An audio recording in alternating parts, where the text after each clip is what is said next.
Mesdames et messieurs, souvenez-vous que Djibouti avait réussi, grâce à un programme de lutte intégré à limiter l'impact au point de parvenir en 2012 à une phase de préqualification et à l'élimination du palu conformément aux critères de l'OMS. Djibouti était alors considéré comme parmi les pays qui s'est targué d'avoir un tel résultat. Cette dernière décennie, le fléchissement de l'implication des communautés dans les actions sanitaires, l'insuffisance de la coordination des actions des différents secteurs, des comportements favorables,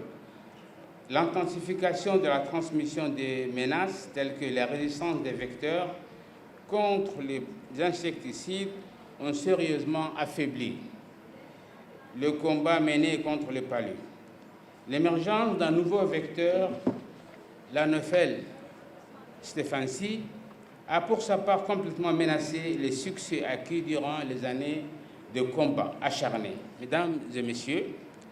la volonté politique du gouvernement à combattre ce fléau n'a jamais reculé. Face à ce constat, il a vite mesuré la nécessité absolue de trouver une approche innovante et fiable en capacité de limiter la diffusion de ce vecteur pour protéger la population contre la recrudescence des cas du palu au-delà des interventions traditionnelles telles que la pulvérisation spatiale et la neutralisation des gîtes larvaires. C'est dans cette perspective et en quête de l'adoption de meilleures politiques et stratégies de lutte contre le paludisme que notre pays s'est lancé avec la société Oxitec,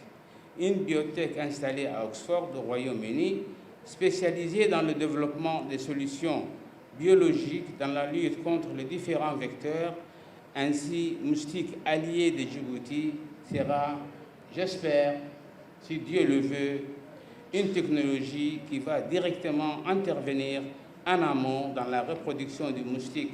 contrairement aux interventions traditionnelles se focalisant sur le contrôle des moustiques adultes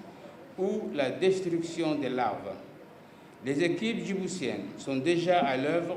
et formées sur toutes les phases du programme d'insertion du gène, des limitations et l'ensemble du processus se fera à Djibouti de la construction du laboratoire dédié à cet effet.